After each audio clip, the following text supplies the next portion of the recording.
Okay, thanks very much. Lovely to see all of you here. There may be two more people to come, but we'll get started because we're going to have lots to do today. Welcome to those who are joining us online. I can see you on my computer. And so what we're going to do is we'll have both the talk and the comment, and then we'll have questions at the end, I think, because it makes it easier to manage those, particularly as we have some online attendees. So we have two speakers today. First of all, we have Associate Professor Jorge Feliu, who teaches at Universidad Carlos III at Madrid. He writes and researches in areas of corporate and contract law. He's recently written, for example, on smart contracts, digital shipping documents, and escrow contracts. But today, he's focusing on penalty clauses, and he's comparing the development of the law in Spain with that of other countries, including English law. And then we have, as a commentator, Professor Hugh Beale. Professor Beale is Professor Emeritus at the University of Warwick. He's also a visiting professor at Oxford, and he and I used to teach together before I moved over here. He's a former law commissioner, and as you probably know, he is general editor of Duty on Contracts, and therefore is a very appropriate person to comment on this talk. So thank you very much indeed, Jorge, for your talk, and we look forward to it very much. Thank you. Professor Gulliver, Stefek, CCL, Private Law Center, thank you very much for the invitation to participate in this seminar. It's an honor and privilege, especially when Professor Hugh Beale accepted the invitation by Professor Gulliver to be a discussion of my paper. Why the choice of this classic topic? Penalty clauses are, as we say in Spain, as old as the gospel and as new as the gospel.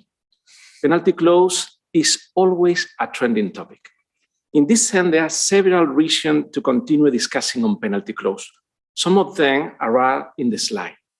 Let me only to read the following sentence of one of the leading cases here in England. In the opinion of some, should simply be demolished, and in the opinion of others, should be reconstructed and extended. As you see, this sentence explains everything. To talk about all the issues concerning penalty clause could take not hours, but days, even months. We have short time indeed, so I prefer to focus on specific issues, which in my view are some of the most relevant, and a specific subject, business-to-business transaction. In this regard, I will divide the talk in two blocks. The first one is the core of the talk, and my intention is to present a series of reflection in relation to the concept, effects, and moderation validity. The second section, if we have time, contains some brief reflection about the impact of the technology in this type of clause. Before I start with the first block, let me give you an example to which I will refer throughout the talk and that I use in my lecture with the students to explain various subjects. For example, commercial law and contract. Imagine the family, Rumbao family. They are founding family and one of the majority shareholders of the bank. They individually have a percentage in the company that, let's imagine, does not allow them to appoint member of the board of directors. But all of them together can appoint 4 of the 15 board members. Imagine that for this purpose, they enter into a simple voting syndicate, a shareholder agreement, whereby they have to vote according to the guidelines of one of the members of the family, David. One day of the annual general meeting, one of the family members, Maria, breaks the shareholder agreement and votes against David's instruction. And instead of appointment 4 members of the board, he can only appoint 3 of them. Among others, what can Rumbao family do?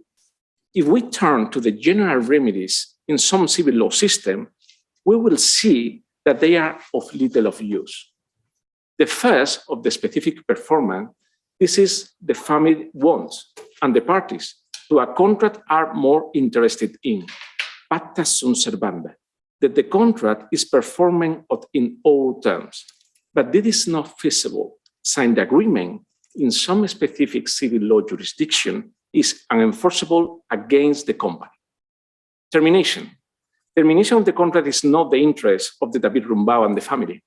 they want and need to keep the stakeholder agreement. Damages. The problem here is how we calculate the damages caused by the loss of a member of the board.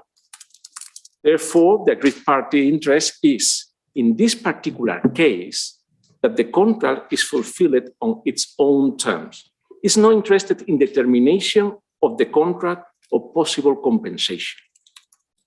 And it is not possible, or in addition to the above, compensation should be easy to determine and to obtain.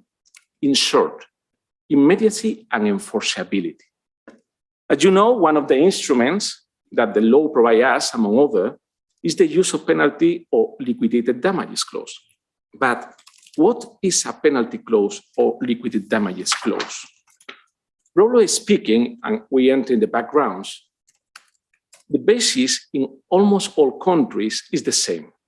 Its common denominator you can see in this definition that we can summarize by saying, in the event of non-performance of a certain obligation, the parties agree that the obligor must perform a certain obligation. From this general definition, we can observe the difference, which have gradually been diluted in some cases. In this initial part, we will observe this in relation to the nomenclature, the type of obligation, and if the secondary obligation only is triggered by the non-performance of the primary obligation. Let me start with the first one, with nomenclature. In common law, as you know very well, and specifically here in England, we can see the distinction between liquidated damages and penalty clause. The former is enforceable and the latter is unenforceable. When are we dealing with one and where are we dealing with the other? Leaving aside the historical origins, the traditional distinction has been based on the genuine pre-estimate damages. For that purpose, we applied the law damages for test. This test achieved the status of a quasi-statutory code in subsequent case law. And this test is the only one that is still applied in some common law jurisdiction like Singapore. But there are also began to other decisions where, in order to be valid, a clause didn't need to be a genuine pre-estimate, as long as it was commercially justifiable. And its dominant purpose was not to dissuade the other party from non-performance. We can see now how it's moving the line from genuine pre-estimate test to non-genuine pre-estimate test. It's moving from liquidated damages to penalty clause. The big change, or the confirmation of the existing trend, came with the Cavendish and Parking Aid cases, where the deterrent proposed is now accepted as long as a series of requirements are met. There must be a legitimate interest that justified it, and the amount impalpable or the consequence is not extravagant and unreasonable to that interest. We can see now how the line is moving further from liquid damages to penalty clause, including now as under liquid damages what used to be considered penalty clause.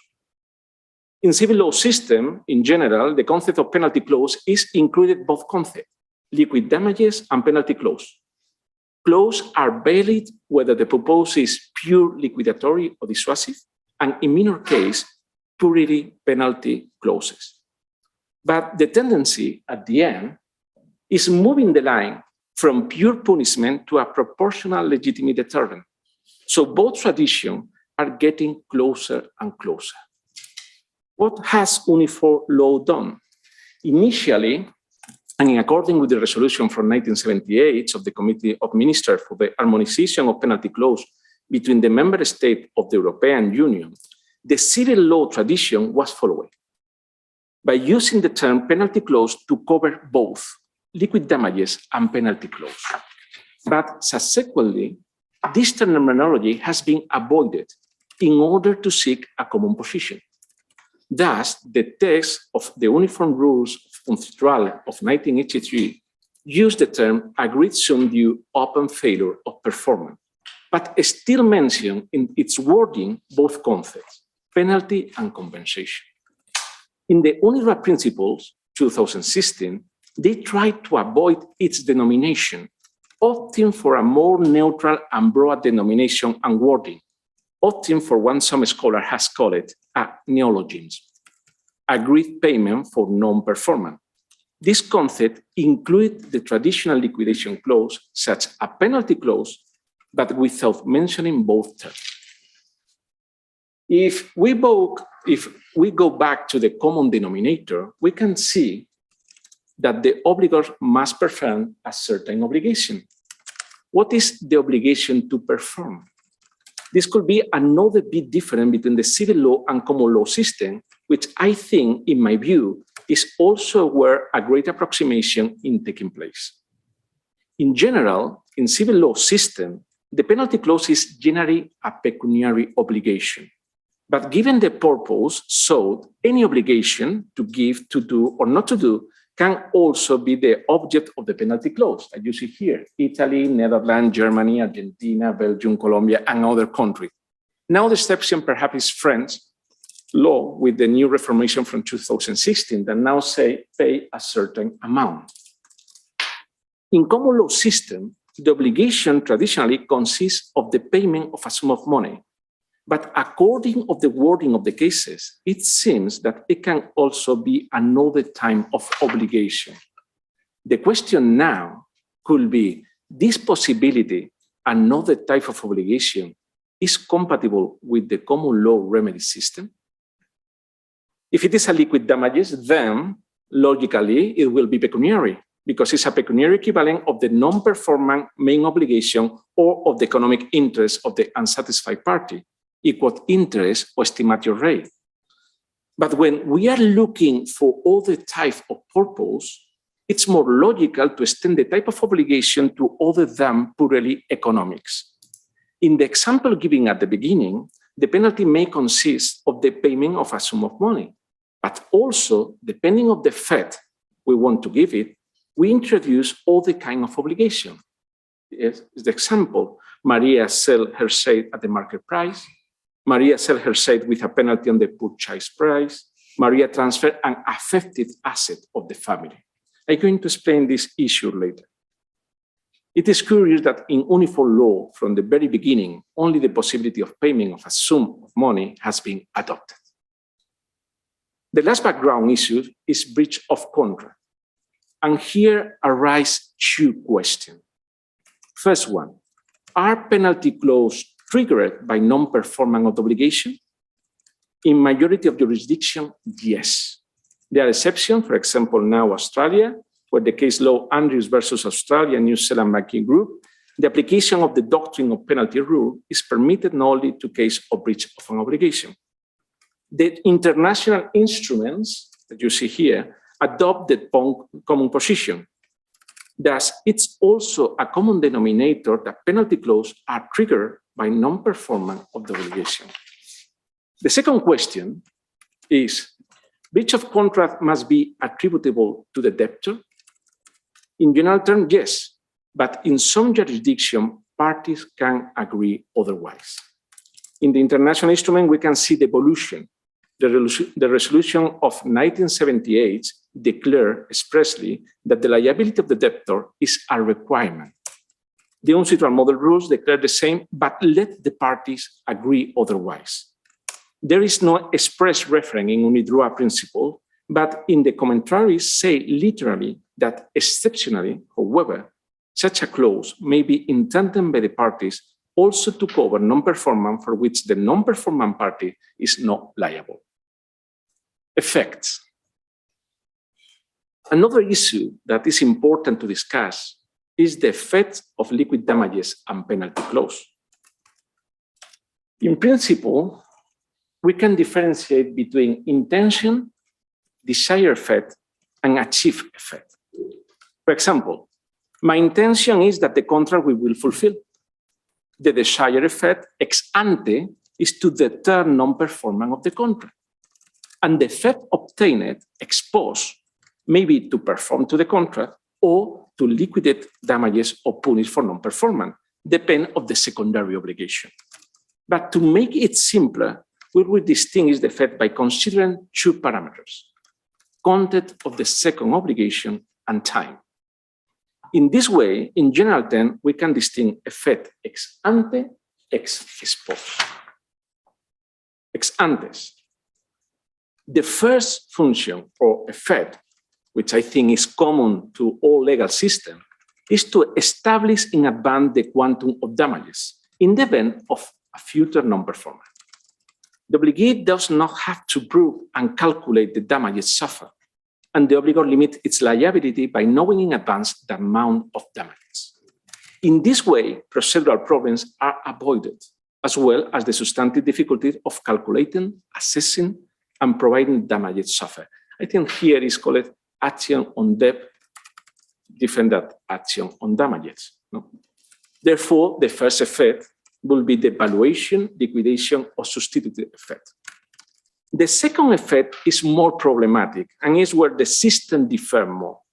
In general, currently, in some common law tradition like England, is open to this effect, provided that it meets certain requirements, as I said before.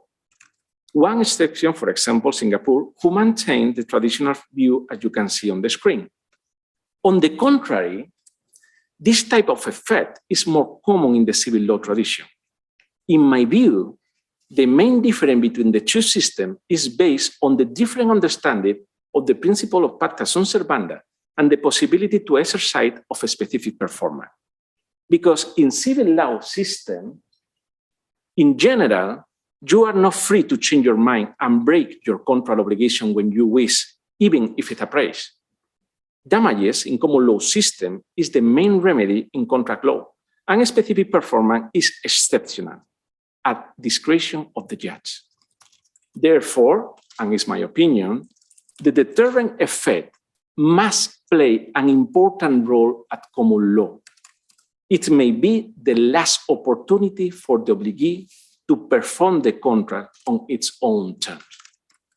In the civil law system, on the contrary, if you breach the contract, the creditor is entitled to a specific performance. International instruments in general adopt this vision from the civil law tradition. In relation to the deterrent effect, there is different rate of it. As a starting point, and from my point of view, liquidated damages also has, in some cases, a minimum deterrent effect, as I do not have to quantify it and prove it. Also, there is deterrent effect when the debtor doesn't have enough liquidity to pay the amount in case of breach of contract. From this point, the effect may be greater or lesser depending on the configuration. In this respect, two aspects should be taken into consideration: the type of secondary obligation and if the penalty is not liquidatory but cumulative. The first one, the type of secondary obligation. In the example given at the beginning of the talk, for Maria, paying a sum of money may not be a deterrent since she's rich. I give you 1 million, but for tip, another million. But selling her market value bank share with a penalty might be more dissuasive. Moreover, the loss of an asset of great sentimental value to her, an asset of past generation, a cuckoo clock, maybe have an even greater effect. Therefore, deterrent in some cases is better achieved with other types of obligation than to pay a sum of money. The second, if the penalty is not liquidatory but cumulative. Cumulative in two different senses. Add to the penalty the unliquidated damages, add the penalty the performance of the obligation. And this is possible in a few civil law traditions and now in the uniform test. And you can see in the slide, in the resolution from 1978, this was not allowed, but in the uncitrall text, the parties could agree to do so. What are the ex post effects? Depending on the content of the clause, we can find 4 effects. The first one is penitential effect, is when the obligor is given the choice between performing the obligation or paying the penalty. This type of penalty, also known as multa penitentiaris. In my view, this is not a penalty clause, but an optional obligation, because the debtor can choose. Risk insurance, I have already referred to in relation to breach of contract and its relation to the debtor liability. And compensatory, everyone knows this effect. In this respect, it's interesting to recall that liquid damages will be the pecuniary equivalent of the primary obligation. For this reason, it is not possible to obtain both performance of the primary obligation and the fixed amount at the same time, unless that the amount has been agreed for a delayed performance.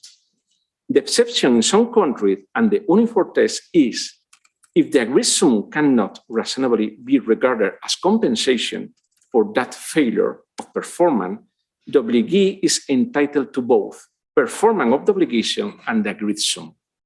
Other ways to obtain this are moderation of the judge, for example, in French law, the swap, to increase the amount when it's the swap. Claim damages, the creditor may claim damages to the extent of the loss not covered by the agreed sum if the loss substantially exceeds the agreed sum, or the last one, being treated from the perspective of the limitation or liability clause. That I think that is here is one of the ways that is possible to use in England. And the last one, and it is the big difference between different legal traditions, the punitive effect. Of course, we can speak a lot of time about punitive effect, but I only here arise two questions for me because we don't have time. The first one is, everything that is not compensatory is punitive? From my point of view, yes, in two senses, economic and intentional. Economic, liquid damages are in broad sense, the pecuniary equivalent of the primary obligation. Anything more is enrichment, unjustified or justified. Compensate at the end is to balance in opposite direction the effect of one thing with another. Intentional. If the performance of secondary obligation does not compensate my interest in the fulfillment of the primary obligation, could be punitive. It is not the value of the property that matters, but the intention sought in the performance of the secondary obligation. In the example of the stakeholder agreement, transferring a sentimental asset of Maria because David knows that it deters her from not fulfilling the contract is punitive, because David is not interested in the asset, nor is he compensated for the damages caused. He's interested in penalizing the other party for non-performance by taking away the asset to which she is bound. The second question is, does the deterrent effect when the contract is breached become punitive? With the breach of contract, the desired effect disappears and the achieved effect appears. The question now is what I have used as a deterrent. And now we take the answer to the former question. If it's not compensatory, punitive. In this sense, does the Cavendish doctrine hide a penalty clause in the civil law sense? From my point of view, the fact that a clause has a punitive effect does not mean that it's unenforceable per se. The presumption should be validity and enforceability. The question now is when the punitive effect is unenforceable or null. In order to try to answer these questions, we must address the last issue, moderation. Moderation is another important issue in the penalty clause discussion. I can talk about different aspects of moderation. I would like to connect it to validity. Moderation and invalidity are sometimes two alternative solutions. From my point of view, in some cases, moderation is a strategy to prevent the invalidity of the clause. Let me explain. In general terms, we can see three different scenarios. I have tried to summarize the three scenarios in this slide. It's a little bit difficult, but I try. It's from a cynical point of view. In the first line, we can see countries where moderation is not possible because penalty clause is unenforceable and invalid, like Singapore. The second line, we can see countries where liquid damages and some penalty clause, included here England, are valid. But if it crosses a certain line, it is unenforceable and invalid. In principle, there is no reason for moderation the clause is subject to validity criteria ex ante and ex post, or contract law general policing doctrines, contrary to the law, public order, moral, usury, abuse of rights, fraud, arrest, etc. Some countries in this line, like Spain, following the old tradition, moderation is only accepted in one specific case, where the clause is agreed for total non-performance, and the non-performance is partial, fairness reason. In the third line, we can see countries following 19th century trends, most of them, and where the moderation by the judge when the penalty is manifestly or grossly excessive. Here, when you trespass the line, instead of subjecting the clause to a judgment of validity, the judge proceeds to moderation. This means that the judge has the power to rewrite the clause in order to make it valid, with the resulting consequences. From my point of view, and it's a personal opinion, of course, I prefer the second scenario, validity instead of moderation, because the parties will be more careful in drafting the clause and seek to balance their interests and protect the parties' autonomy. Some consideration arise in relation to moderation that I leave here. First, the obligations should be pecuniary because of the difficulties in moderating other type of clause. We return to the national example with the breach of shareholder agreement. Can the judge moderate the number of shares to be transferred or the transfer the affected asset of the family? Second, what are the criteria to compare with? In the initial example, how do we quantify the loss of a member of the board? If it's not possible, how can we assess in the amount or other obligation it excessive? Third, it encourages one of the parties to increase the penalty by knowing that it can be moderated. Something similar happened with the effect of the abusive clause when some legislation led to the judge moderate the content of abusive clause. The European Court of Justice declared that if the effect is nullity, no moderation was possible. Otherwise, it will be to the benefit of the company. The final consideration, will be deterrent effect greater with moderation? As you can see in the slide, uniform decks follow the scenarios and take the actual loss as a reference, and in the most recent uniform test, add all the circumstances. And as you can see in the slide, some consequence of moderation may be, in some cases, arbitrariness, more disputes, and higher costs. To conclude, some reflection on the impact of the technology on liquid damages and penalty clause, very briefly. From a static point of view, the technology through a smart contract can, in some cases, help determine and specify the penalty as well as its legality. In the first example, automatically transfer the share and calculate the price. Or also, in those countries that have a calculation or benchmark system to know when an interest rate is usurious, technology can help. From dynamic point of view, the technology through a smart contract can help in the enforcement and increase the deterrent effect. But some problems arise in relation with the limits of the self-help remedies. Conclusion. I perceive a rapprochement between civil law and common law position in relation to this topic. In some countries of common law tradition, there is a change from pure liquidated damages towards a broad concept that embraces the concept of penalty clause in civil law.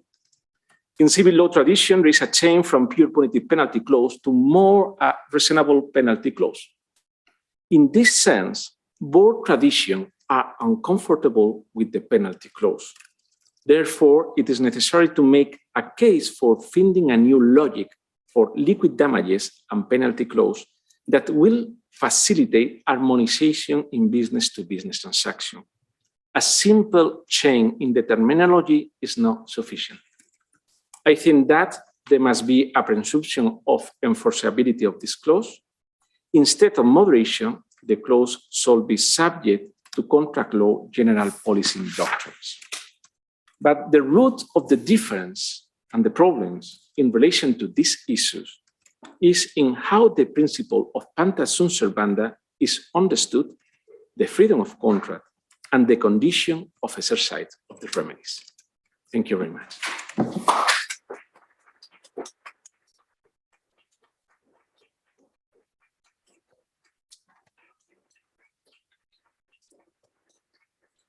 Thank you very much indeed, Jorge. Very, very interesting. Lots of food for thought. But I'll now hand over to Hugh, who's going to comment. Well, Jorge, thank you very much for a fascinating paper.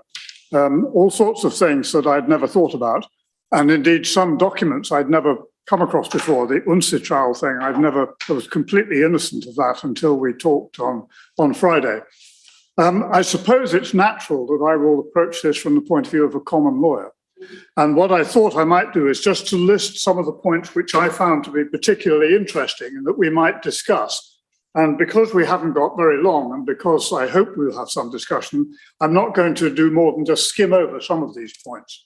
But you can see that I've got a list, and I'll just run through them very quickly. The first question really is, are we talking about a system which is basically aimed at compensation, or one that's aimed at punishment in the sense of trying to make sure that there is an adequate incentive that the other party actually performs the contract? And as you said, in some jurisdictions, we're stuck on the genuine pre-estimate. And in other systems, however, it appears to be perfectly okay to penalize the other party if they do not perform.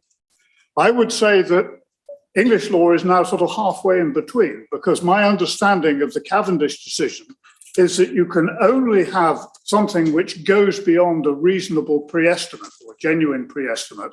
And obviously there's flexibility because it mustn't be much more than the genuine pre-estimate. But it mustn't do that unless you've got some legitimate interest in forcing the other party to perform rather than claiming damages. And it seems to me that that means that damages must not be an adequate remedy for some reason, either because it's hard to prove causation or hard to prove the amount of loss.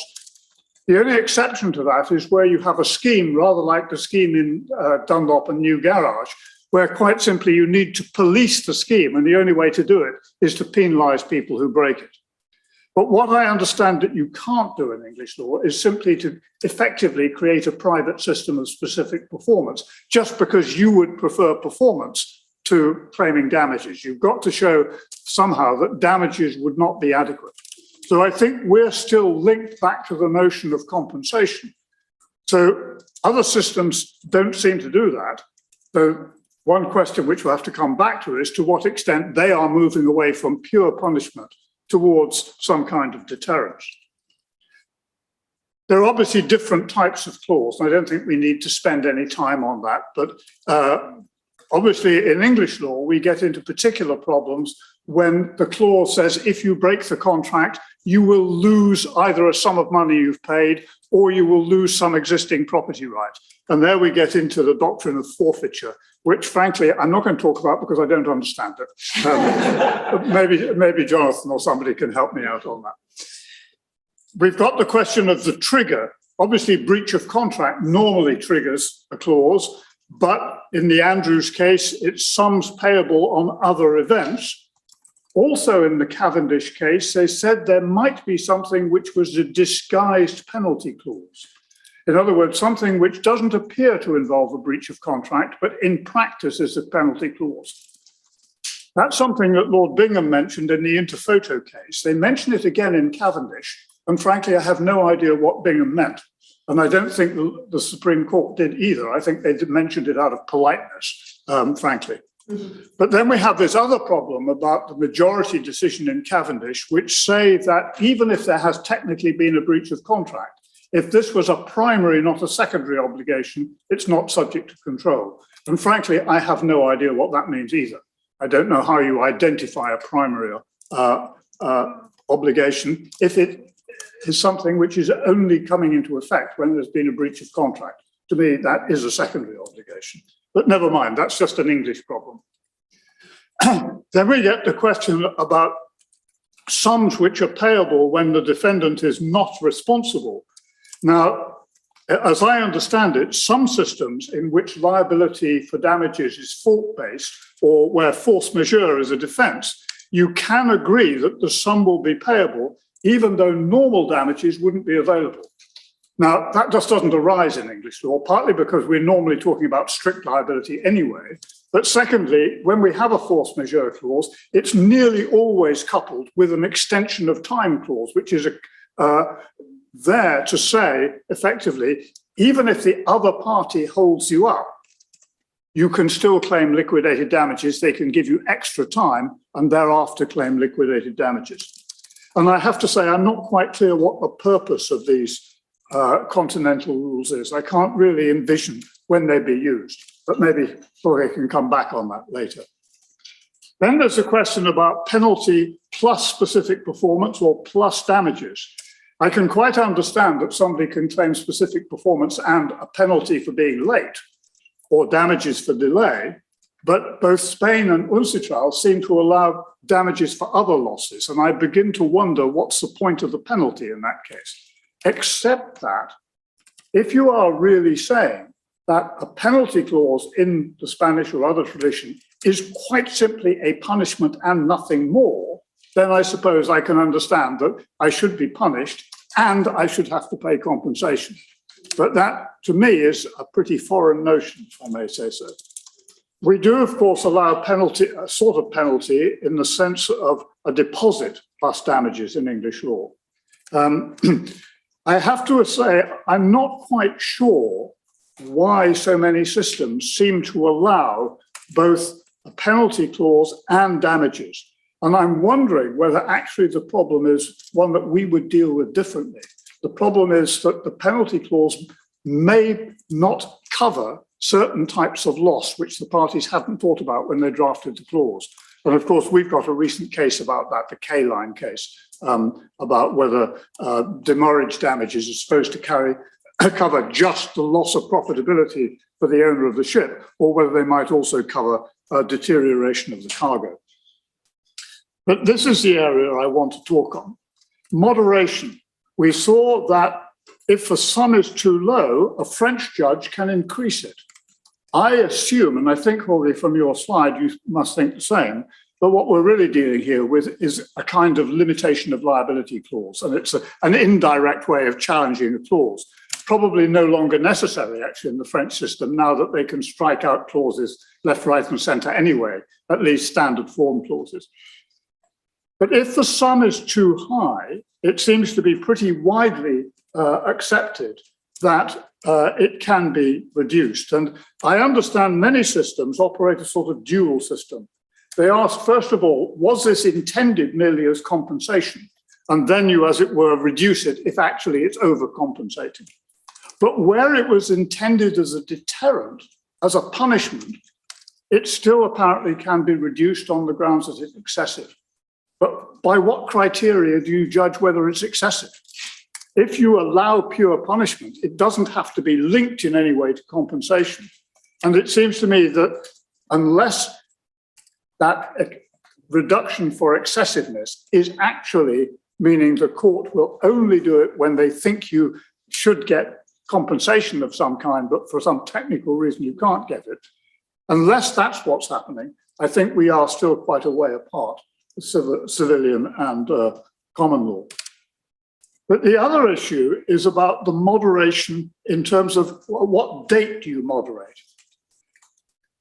In English law, we've had the question of if I've put in a clause which is more than a genuine pre-estimate, can the court rewrite the clause? And in Cavendish, they said, no, you can't. But what's happening in other systems is that it's ex post facto moderation. You actually look at the situation in the light of the actual loss that the claimant covered. And that, of course, is something which was rejected very soundly back in 1915, 14. Jonathan will correct me. A case called Clydebank Engineering and Castaneda. Have you come across this one? Jorge, you ought to know, because this is a contract between a Scottish shipbuilding firm and the Secretary of the Spanish Navy. Contract for gunboats. And there was a penalty clause for late delivery. The boats were delivered late, And the secretary claimed the liquidated damages, and it went to the House of Lords on the argument from the contractor that the Spanish Navy had lost nothing, because 2 days after the boats should have been delivered, the Spanish Navy was engaged in a disastrous battle with the Americans, and every single boat in the Spanish Navy was sunk. So if the boats had been on time, they would have been at the bottom of the Atlantic. Therefore, and the House of Lords said, go away. But I think to